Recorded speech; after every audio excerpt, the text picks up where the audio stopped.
Oi, gente, boa noite. Meu nome é Maria Eduarda e eu vou falar sobre o capítulo 8 do livro Filosofia do Direito, do Wayne Morrison. O título do capítulo é A Indústria, o Capitalismo e a Mão Oculta do Mercado, a obra de Adam Smith. Antes de realmente começar a falar sobre a teoria, o autor ele vai fazer um comentário sobre a visão que a maioria das pessoas tem da obra do Adam Smith, que é aquela de que o egoísmo é visto como o fio condutor das relações sociais e que essas mesmas relações sociais têm que estar a cargo da mão oculta do mercado livre.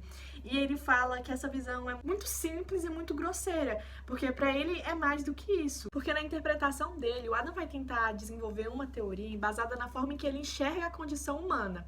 Então ele vai traçar uma relação entre os interesses sociais e os interesses individuais, unindo eles de modo em que gere um desenvolvimento de progresso baseado e marcado na orientação política. Depois disso, ele aborda sobre as duas obras mais famosas do Adam, que é a Teoria dos Sentimentos Morais e uma investigação sobre a natureza e a causa da riqueza das nações, em que na primeira vai iniciar o conceito da solidariedade como uma faculdade humana geral, e também vai surgir a ideia de um espectador imparcial como um mecanismo para avaliar essas transações, a justiça nas transações.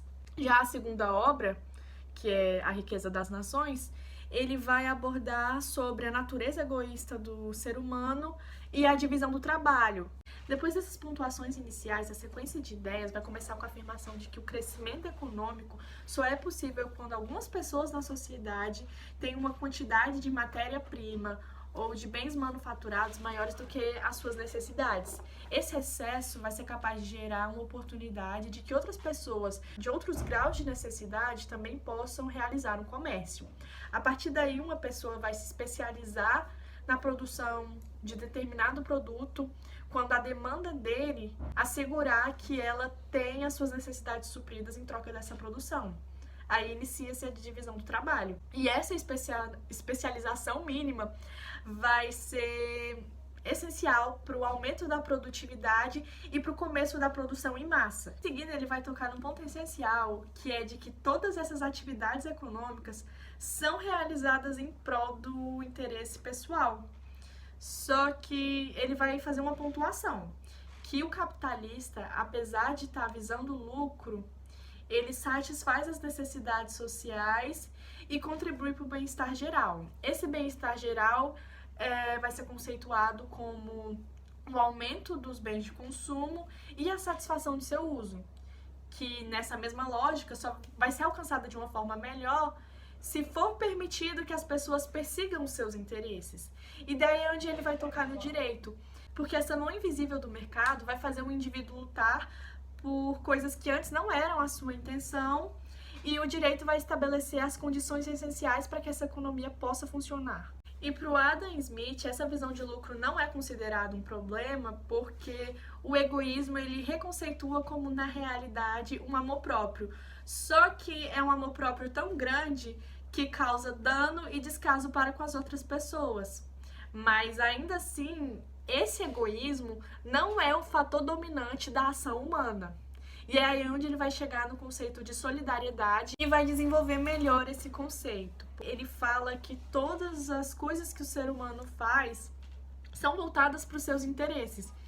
A exemplo, ele diz que as virtudes, que todas as nossas virtudes a gente faz por uma louvável atenção que é só em prol da gente, não é tipo, tô fazendo porque você uma pessoa boa, mas porque você vai receber uma atenção da sociedade e as pessoas vão te ver de uma forma melhor. É um interesse próprio seu.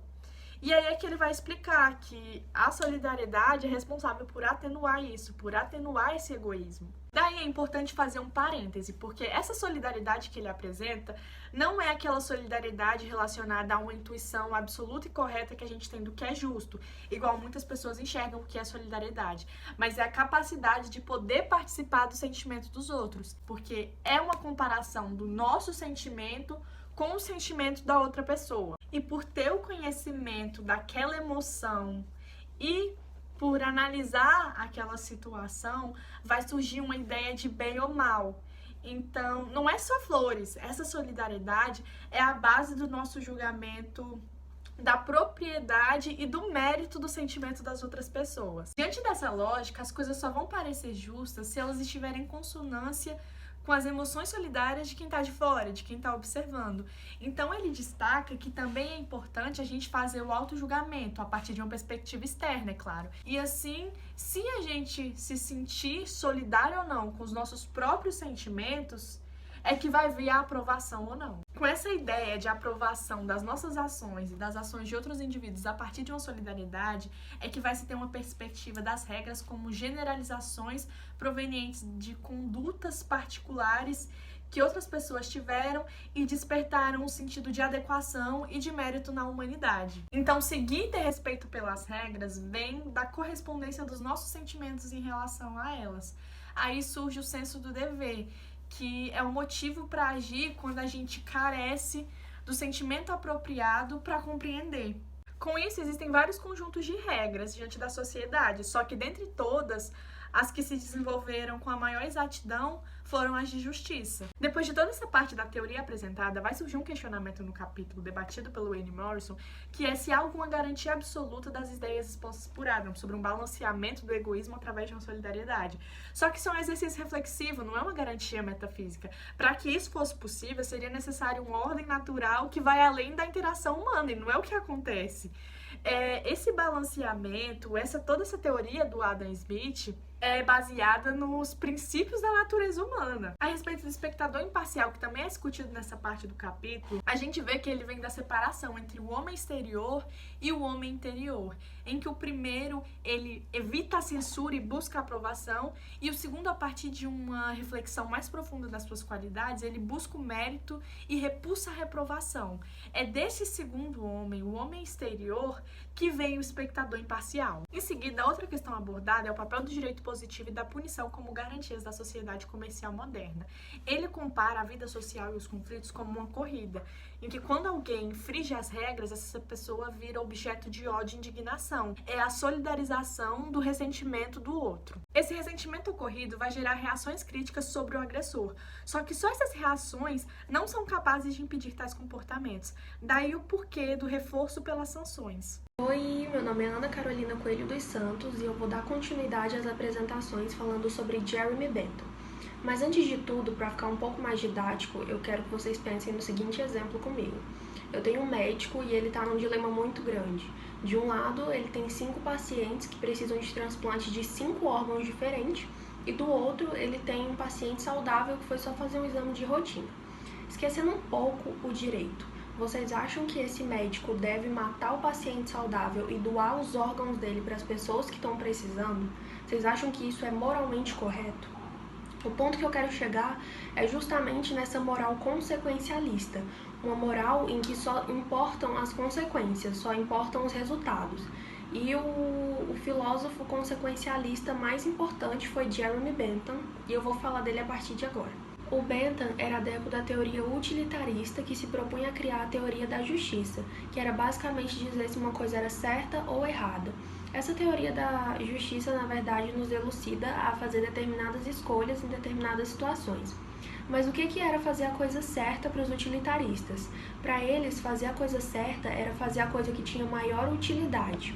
Mas o que era utilidade para eles? Então, segundo a obra Introdução aos Princípios da Moral e Legislação de Bentham, ele conceitua a utilidade como a propriedade que faz a gente ser mais feliz, sentir mais prazer e ter mais vantagem. Ou seja, você devia priorizar todo o prazer e tentar evitar toda a dor. E isso foi muito útil para a teoria da justiça, porque sempre que eu fosse tomar uma decisão, eu deveria calcular a utilidade. Assim, a alternativa que me trouxesse maior felicidade era a alternativa correta. E é daí que surge o princípio utilitarista, que é fazer o maior bem para o maior número de pessoas. Ainda sobre o direito, o Bentham falava que a lei ela poderia ser definida como uma vontade adotada ou concebida do soberano de um Estado, e ele pontuava 4 critérios fundamentais para o direito, que eram: 1. O direito é a criação da vontade do soberano de um Estado. 2. Essa criação é dada a conhecer aos cidadãos e às autoridades estatais. 3. O direito, ele percorre certos cursos e exige a coibição de certas ações. E 4, o direito conta com as sanções. Ele falava que um ato criminoso era claramente prejudicial ao corpo social. E por isso, toda vez que alguém cometia um ato criminoso, isso estava infligindo na prática a dor e, consequentemente, diminuindo o prazer. E é por isso que esses atos deveriam ser importantes objetos de estudo do direito. Outro aspecto importante para a filosofia de Bentham foram as sanções. Ele as conceituava como uma força vinculatória nas regras de conduta ou lei, e elas eram 4, as físicas, públicas, morais e religiosas, e todas as sanções em todos esses aspectos estavam atreladas à dor. Inclusive, a palavra obrigação recebeu esse nome concreto a partir do conceito de sanção do Bentham, porque esse termo não significava um dever indefinido, mas sim uma perspectiva de sofrimento para quem desobedecesse regras morais ou regras de conduta. Sobre a centralidade das punições, o Bentham afirmava que elas estariam aqui para gerar mais felicidade, mas elas não poderiam ser usadas como justificativa para trazer mais dor à comunidade. Por exemplo, o princípio da utilidade era completamente contra a retaliação, porque qual é o sentido de retaliar uma pessoa porque ela cometeu um ato contra uma vítima se essa minha retaliação não tem objetivo específico algum? Eu só estaria trazendo mais dor à comunidade. Mas isso não anula o erro. As punições elas eram ajustáveis e variáveis. Era como se fosse feita uma catalogação e elas eram aplicáveis a determinados casos. E por fim, vale ressaltar uma chateação importantíssima do Bentham, que era porque os males sociais do sistema jurídico eles prevaleciam mesmo depois dele proporcionar tantas contribuições. Os governantes eles colocavam os seus interesses particulares acima dos interesses gerais, e o objetivo do governo era proporcionar maior felicidade, proporcionar um bem comum. Então, toda vez que um governante ele priorizava o seu interesse individual, ele estava criando um conflito com o interesse geral, ou seja, ele não estava alcançando a finalidade do governo. Então, o Bentham propunha que toda vez que isso acontecesse, deveria ocorrer uma combinação de um governante com um governado, ou então o poder deveria passar para as mãos do povo. Olá, meu nome é Sara de Jesus dos Santos e eu vou falar sobre John Stuart Mill.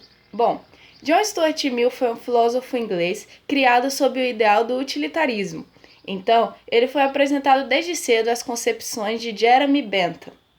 Apesar dele concordar com o conceito geral do utilitarismo, de que é aprovado ações que geram a felicidade e desaprovado ações que geram o contrário dessa felicidade, ele discordava da interpretação quantitativa de Bentham, de que o prazer era uma questão quantitativa, pois ele acreditava que o prazer era uma questão qualitativa.